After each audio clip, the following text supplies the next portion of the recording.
Question number 48.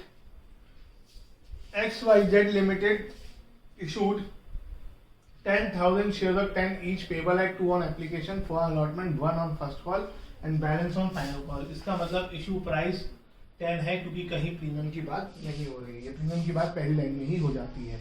Application व receipt for 15,000 share. इतना पढ़कर आपको ये समझ आ गया कि एप्लीकेशन ज्यादा आ गई है, तो क्वेश्चन 10,000 से होगा विच एवर इज लेस. इसलिए ये शुरू से देखो, शुरू में ये लगता था सर क्यों लिखवा दे रहे हैं यहाँ पर. अब आपको यहाँ से समझ में आएगी बात कि इतने सारे शेयर्स एक ही क्वेश्चन में हो जाते हैं कि आपको ये लिखना जरूरी पड़ता है. आप क्वेश्चन में बार बार देख के क्वेश्चन नहीं कर सकते. अब अप्लाइड शेयर है, आगे क्वेश्चन बाद में पढ़ते हैं. 15,000 और अलॉट करने हैं, यानी अलॉटेड होनी चाहिए 10,000. ये टेबल्स ऑफ रफ वर्क है, कोई चेक नहीं करता और सबका बनाने का अलग अलग तरीका है, इसलिए आपको फ्रीडम है आप कैसे करें. लेकिन आप कैसे करें उसके लिए आपको नॉलेज होनी जरूरी है. आप एक्सपेक्ट करें कि मुझे भी मैं तो कर ही लूँ और फिर मैं उसी लेवल से आपको समझाऊं और आप गलतियां करो तो फिर वो आपको देखना है. या तो मेरे लेवल पे आ जाओ. Application the board of directors ने क्या किया है, the board of director rejected 3,000 applications. Board of director ने 3,000 एप्लीकेशंस को रिफ्यूज कर दिया, रिजेक्ट कर दिया कि हम आपको शेयर्स नहीं देंगे. और allotted shares to remaining applicants, बाकी एप्लीकेंट्स को प्रोराटा बेसिस पर जितने शेयर्स थे उतने ही देंगे हमारे पास, दे दिए. And allotted shares to remaining applicants on pro rata basis, बाकी एप्लीकेंट्स को कितने बचे, बाकी बचे शेयर्स दे दिए प्रोराटा बेसिस पर.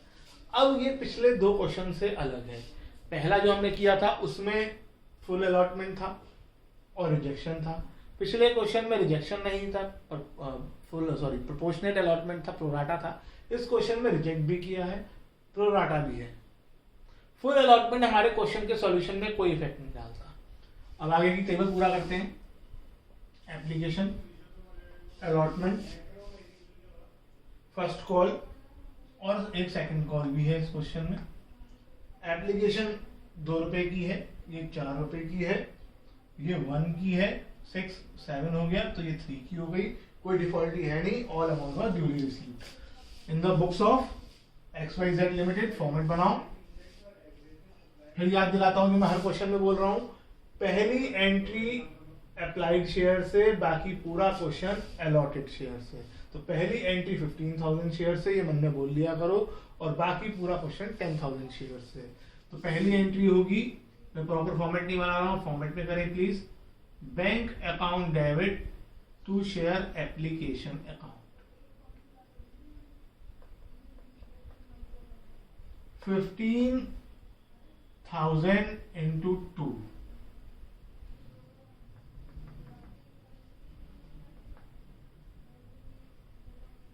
Being application money received.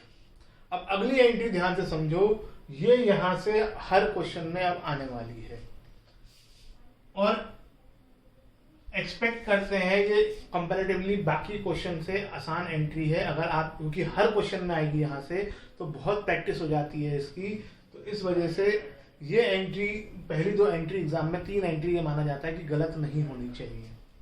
Share application account debit, ये सबसे ज्यादा मार्क्स की एंट्री भी होती है ज्यादातर, क्योंकि इसमें ज्यादा अकाउंट आते हैं. टू शेयर कैपिटल, ये तो हम करते ही आ रहे हैं. अब 2 सवाल आपको यहां पर पूछने हैं, इस टेबल पे नजर रखनी है. हमने कुछ शेयर एप्लीकेंट्स को रिफ्यूज कर दिया, तो उसके पैसे लौटाने पड़ेंगे, रिजेक्ट करने पड़ेंगे. इसलिए टू बैंक, जब भी हम किसी एप्लीकेंट को रिजेक्ट करेंगे, रिफ्यूज करेंगे, तो उसके पैसे लौटाने हैं. और जब भी हम प्रोराटा बेसिस पे शेयर अलॉट करेंगे और क्वेश्चन में कोई इंस्ट्रक्शन नहीं होगी, तो उसका एक्स्ट्रा पैसा नेक्स्ट स्टेज में ट्रांसफर हो जाएगा, यानी टू शेयर अलॉटमेंट, जो हमने पिछले क्वेश्चन में मैंने आपको बहुत डिटेल में समझाने की कोशिश की. टू बैंक आएगा क्योंकि हमने कुछ लोगों को शेयर्स नहीं दिए, और शेयर अलॉटमेंट आएगा क्योंकि हम प्रोराटा पे दे रहे हैं उनके लिए. अब एप्लीकेशन में अमाउंट तो ऊपर वाली एंट्री से आ जाएगी. कैपिटल में अमाउंट हमेशा उतने शेयर से आनी है, क्योंकि कैपिटल ही तो मेन चीज है, इसी के लिए तो पूरा चैप्टर कर रहे हैं. चैप्टर का नाम ही share capital, accounting for share capital है. तो कैपिटल में अमाउंट 10,000 शेयर है. अब यहाँ पर आपको तीनों में 2 से मल्टीप्लाई करके लिखना है। ये एप्लीकेशन की एंट्री है, एप्लीकेशन से मल्टीप्लाई करेंगे, शेयर्स बदलेंगे। तो 10,000 इंटू 2 20,000। बैंक किसके लिए लिखा, जिनको हमने एक भी शेयर नहीं दिया। 3,000 इंटू 2 6,000। अलॉटमेंट में वैसे हम हर क्वेश्चन में बैलेंसिंग फिगर लिखेंगे, अगर निकालना चाहो तो जो प्रोराटा बेसिस के शेयर्स का डिफरेंस है इंटू 2,000 इंटू 2, वैसे हम बैलेंसिंग फिगर लिखा करेंगे। Being application money transfer to capital and excess refunded and adjusted, इतना लिख दो बस। रिफंडेड एंड एडजस्टेड, रिफंड हो गया और एडजस्ट हो गया। अब अलॉटमेंट ड्यू करोगे, प्रीमियम तो नहीं है क्वेश्चन में। शेयर अलॉटमेंट अकाउंट डेबिट, मैंने आपको बताया था, अगर आपको ध्यान हो, कि अब हमारी सेकंड और फोर्थ एंट्री चेंज होगी, थर्ड एंट्री और फर्स्ट एंट्री में कोई चेंज नहीं आएगा। तो इसलिए इस एंट्री में कोई चेंज नहीं आएगा। और कितने शेयर्स के हिसाब से एंट्री होनी है, 10,000, ये बात नहीं भूलनी है। इसलिए ये नंबर यहाँ पहले लिखा दिया जाता है कि इतना कुछ बदल चुका है। 10,000, अभी तो वो भी आएगा, किसने पैसे नहीं दिए, वो भी शेयर आएंगे। 10,000 into 4 40,000। Being allotment made due, अब रिसीव करोगे। और जब भी प्रोराटा होगा क्वेश्चन में, आपको अलॉटमेंट पे पूरा पैसा मिलने का मतलब ही नहीं उठता है। आपको हमेशा अलॉटमेंट पे जो फोर्थ एंट्री करनी है, ये सेकंड एंट्री में अलॉटमेंट ढूंढना है और थर्ड एंट्री के अलॉटमेंट को सॉल्व करके करनी है। ये डेबिट हो रहा है, ये क्रेडिट हो रहा है। 40 माइनस 4 हमेशा ऐसा ही होगा, 36,000। क्योंकि इन्होंने आपको 4,000 रुपये एक्स्ट्रा दे दिए थे इस वाले ग्रुप ने, तो जब भी इनकी अलॉटमेंट देने की बारी आएगी तो ये 4,000 रुपये कम भेजेंगे।